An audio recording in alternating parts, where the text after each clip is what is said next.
It's Thursday, July 21st, and I am here in Los Angeles for San Diego Comic-Con.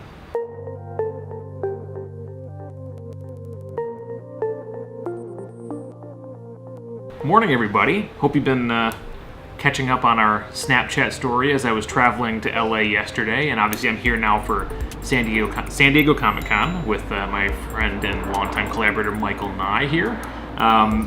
So as you're watching this morning, I am on my way from LA to San Diego for the first full day of the convention. I've never been, so it feels like kind of an event bucket list to knock off. I've been to many other film festivals and other events like that, but this is always one that's eluded me, so it's a cool opportunity. But very excited about it. There's a couple of panels that I'm really excited about.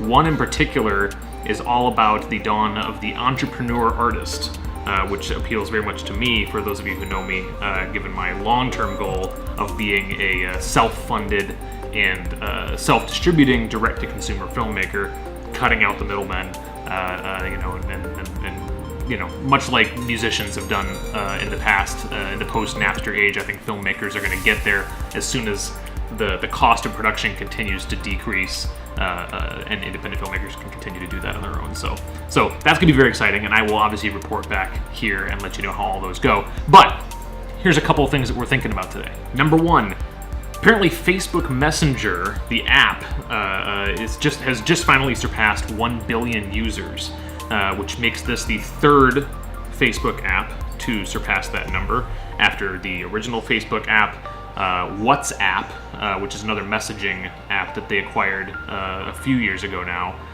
Much more popular outside the United States, but it is available here in the United States. And now, obviously, Facebook Messenger. And it's kind of ironic that I read this story today because as I was traveling, flying to Los Angeles, I saw in the TSA area, they had signs up where you could actually reach out to the TSA at the handle Ask TSA on Facebook Messenger. And that's part of the reason for this ballooning user base on the app, is that it's starting to be used a lot more for customer service, interestingly enough. It's not just people talking to one like their friends, like on GChat.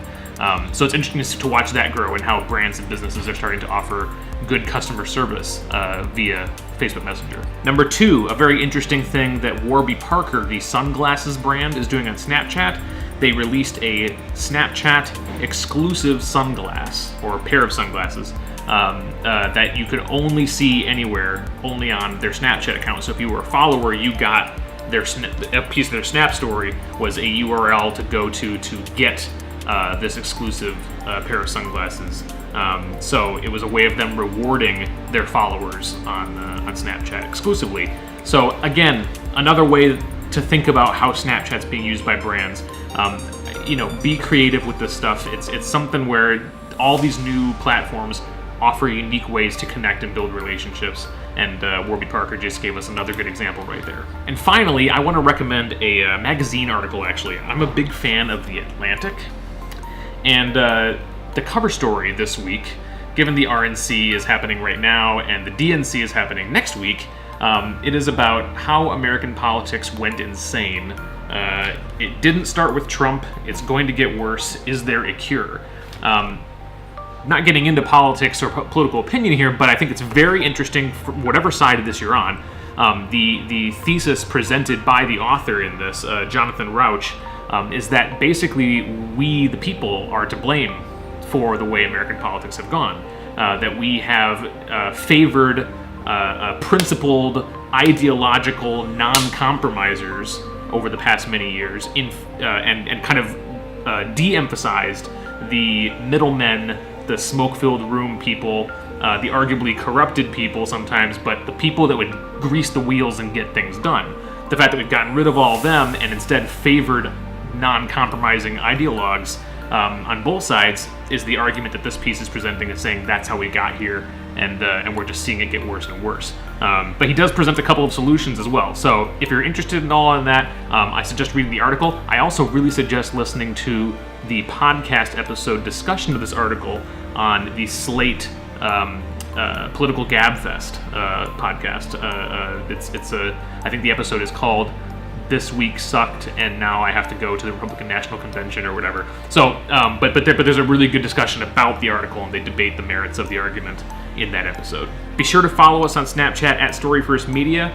Keep watching this space on Facebook and our YouTube channel. I'm going to be updating content all the time. Instagram, a bunch of stuff coming at you from Comic-Con these next few days, and then a bunch of stuff from Los Angeles just in general after that. So keep an eye on this space. I promise I won't let you down, and have a great day.